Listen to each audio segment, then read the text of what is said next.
Namun di dalam implementasi kebijakan, minta maaf, saya bisa mengatakan bahwa hampir sebagian besar birokrat di Indonesia itu tidak memahami undang-undang otsus secara baik. Terutama dalam konteks filosofi kenapa undang-undang itu ada. Jadi kalau kita bekerja mengurus masyarakat di wilayah khusus, itu kan berbeda dengan mengurus masyarakat di wilayah umum. Ibaratnya kalau dalam manajemen rumah sakit, Papua, Aceh misalnya, itu adalah di ICU, antara hidup dan mati nih, gitu. Betul, Sehingga penanganannya itu 2 kali 24 jam. Nggak bisa betul. pergi sebentar, tinggalin, nggak bisa. Harus dipantau terus. Gitu. Betul, saya kan pernah mengatakan bahwa ini siapa mengurus siapa. Nah, sehingga Otsus ini menurut saya harus basisnya adalah human oriented. Harus basisnya adalah manusia. Oke, sekarang kita bisa mengukur ada jalan, jembatan, ada fasilitas. Tapi ingat, sewaktu-waktu justru bisa menjadi creeping genocide. Kenapa? Karena masyarakat yang tidak siap dalam satu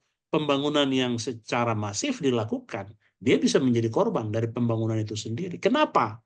Low skills.